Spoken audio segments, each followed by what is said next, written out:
Alex here. I just wanted to come on and share a little story about a military truck that I bought and then actually sold.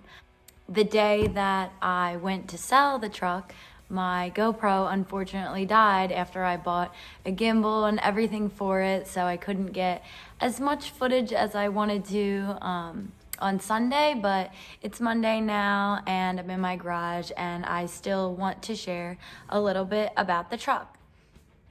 Originally, I really wanted a Jeep Willys. However, I found some guy on Facebook Marketplace selling one and it was less than a mile away from my house. So naturally, I rushed over there to check out the Jeep Willys.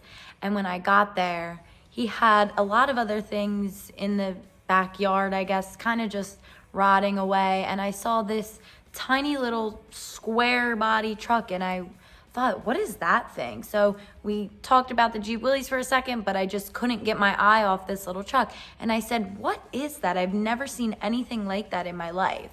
And he said, that over there is a Mighty Mite. And immediately I took my attention off the Jeep Willys and was just focused on this little Mighty Mite. What is a Mighty Mite? And he ended up explaining to me, he had gotten it from someone in the military who had passed away, who had a passion for military vehicles, and it was in 1,000 pieces. But that night I actually went home and I said, let me learn more about this Mighty Mite, because I was way more interested in that than the Jeep Willys. So I Googled Mighty Mite and first only vacuums came up. So I had to add truck in there and finally I got my results. But I started learning a lot about these little trucks. So just under 4,000 of these Mighty Mite trucks were actually produced because originally AMC, which was also producing Jeep Willys, however the Mighty Mite is not considered a Jeep. I have learned my lesson on forums online, but the Jeep Willys were simply too heavy for the helicopters at the time to airlift them. So they started producing these Mighty Mites that were quarter-ton, all aluminum body trucks so that the helicopters could lift them. However, just shortly, 2.5 years later, the helicopters actually were able to lift the Jeep Willys, were able to lift heavier. The technology was advancing, so there really wasn't a need anymore for the Mighty Mites. So they stopped production of those, and I think just under 4,000 of them were ever produced. A 1.8 liter V4 air-cooled engine, which was pretty interesting. And I believe it got around 55 horsepower and had a max speed of 65 miles an hour. The Mite was actually water fording for up to 60 inches of water and had a little snorkel system. And I think for the time, that's pretty impressive. It also could still drive on 3 wheels. So let's say in the middle of war, one tire got shot, let's say. The Mite could actually still drive on those 3 other wheels and tires. I'll include some links for more details. I won't go into too many technical details about the Mighty Mites because if you're interested in them, I highly suggest just Googling them. They're such interesting little niche military trucks. So I went back the next day and I said, I need that Mighty Mite. The guy wasn't really interested in selling the Mighty Mite. He was just interested in selling the Jeep Willys, as it was the only listing that he had put on Facebook Marketplace. But he came around and he was happy to see that I had such an interest in it, so he ended up agreeing to sell it to me.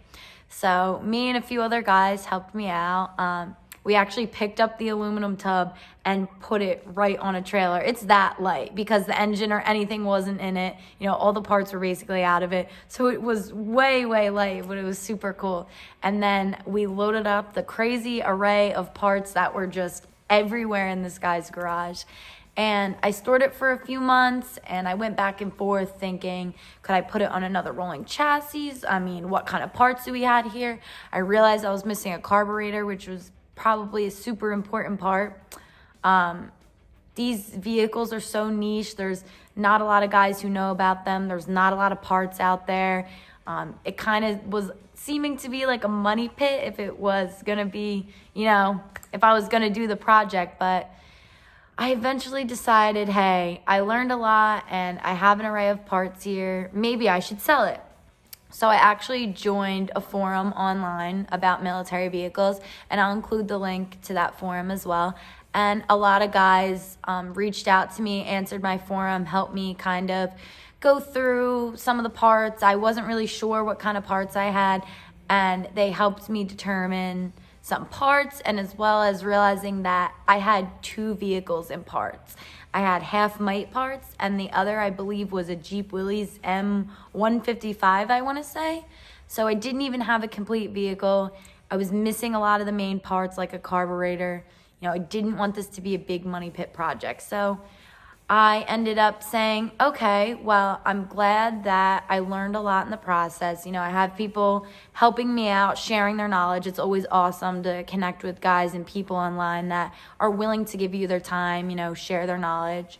So I decided, hey, I'm going to sell this to someone who knows about this and is going to really restore it the way it needs to be.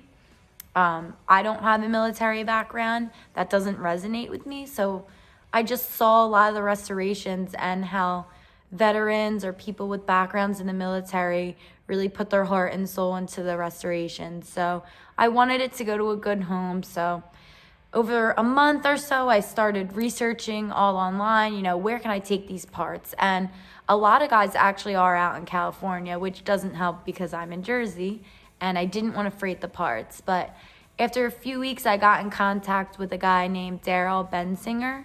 I think I'm saying his last name correctly. He has a website. He's well renowned. He is the Mighty Mite king, the guy to go to. He's been doing this for years. And I looked into him, his website, you know, the restorations he did. He does beautiful work. And so that was only about an hour and a half away in Narbonne, PA. So I got in contact with him about, hey, and what parts do I have? And would you be interested in buying them all as a whole? Because from the forum, I had some guys hit me up asking if I was selling parts individually. But anyone who's parted something out knows that's a job within itself. And I didn't really have the time. So I kind of just decided, hey, if he's willing to buy all these parts as a whole, and he really is the guy to go to, you know, on the East Coast for this, then, you know, I want it to go to a good home.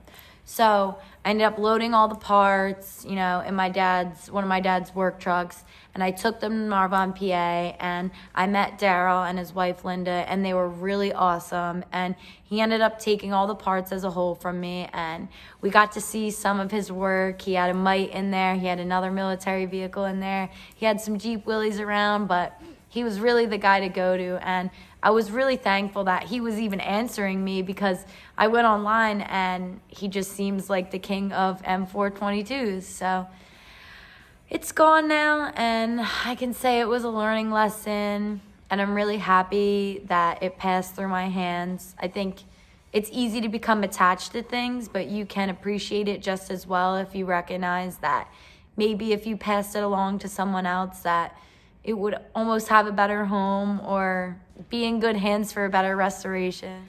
Tip to be prepared and charge your GoPro if you are going on a fun trip.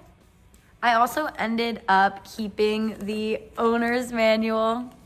See here, it's kind of dirty. I didn't need to do that. However, when things pass through my hands, it's kind of like I want to take one little souvenir of something. I also kept this. It's just a frame photo of the front axle of the Mighty Mite.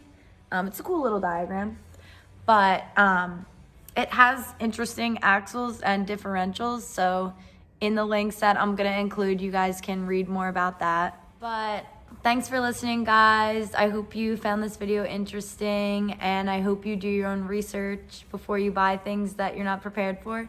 And I hope you guys read some of the articles about the Mighty Mite, as they are really super cool, interesting cars, and all the technical aspects about them that I'm not gonna rant to you about forever are really, really super cool. So I encourage you, if you are bored or, you know, want to get a good read, to just click through the links or look it up yourself, because you can never learn too much. And hey, maybe you'll see one riding down the road and say, hey, that's a 1/4 ton Mighty Mite. And I'm just sitting in my garage here. This is my first video, so sorry if it's rough and everything. Just bear with me here.